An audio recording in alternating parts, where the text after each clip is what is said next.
On the previous page, we manually grouped the car sales data by make and then used the plot function to create a column chart. While this is feasible for the car sales data, as there are only a few makes, it would not be feasible when we have a large number of values in the field that we want to separate the rows on. It would, for example, be infeasible to separate the data in this way for the COVID data, where we have more than 300 entries in the date field. Fortunately, Python allows us to use a separate function, namely groupby. And to illustrate this, I've again imported the pandas package, and I've read the simplified car sales data into a data frame that I call df_all.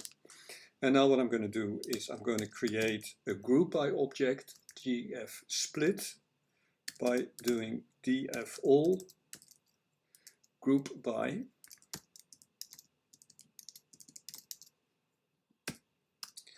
And then I specify the field that I want to group by on, namely make. And now what I can do as well is I can specify a function that I want to run over all of these groupby objects, namely mean. And again, I only want to do this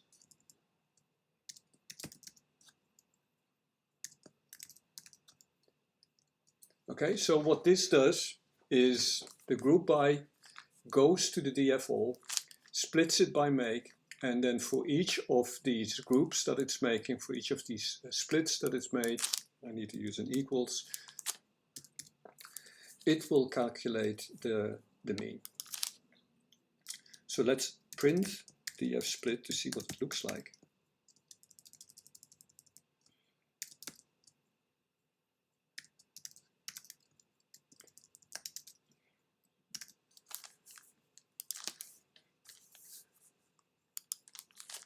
And it looks kind of good, except that, you know, we still need to do the rounding and so on.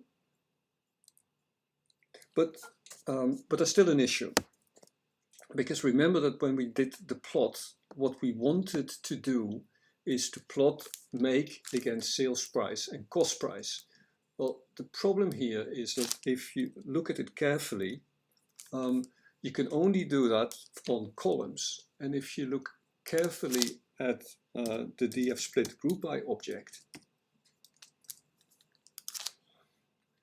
run this, then you see that I have sale price, cost price, total discount, delivery charge, spare parts, and labor cost as columns, but I don't have the make as a column. In fact, what has happened, I'll look at this, make has become an index. Okay, so what we need to do is find a way to add the values in this index back into the data frame before we start plotting it. Well, that's relatively straightforward to do as well, because there is a function values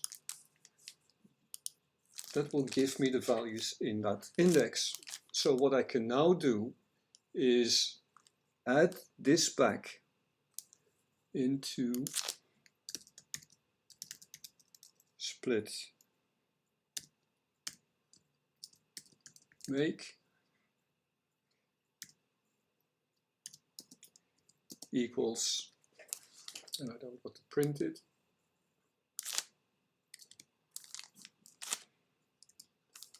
I just want to get the values. So what this one does, it now adds a new column to df_split called make, and that one has the values of the index in it, namely those values here. So if we look at it now,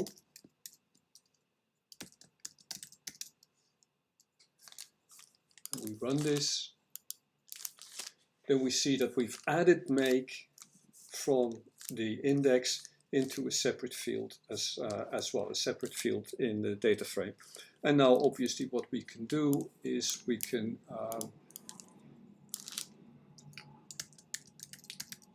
we can use the plot function, and if we just specify make and kind equals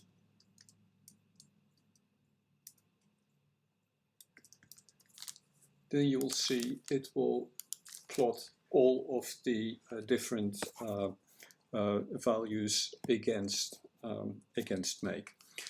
It's a lot less complicated than it was when we did the splitting manually. The only thing you will have to do is add whatever you split the data frame on into the groupby object. You will need to add that back in a separate column in the dfsplit, but that's easy enough because you can call dfsplit.index.values.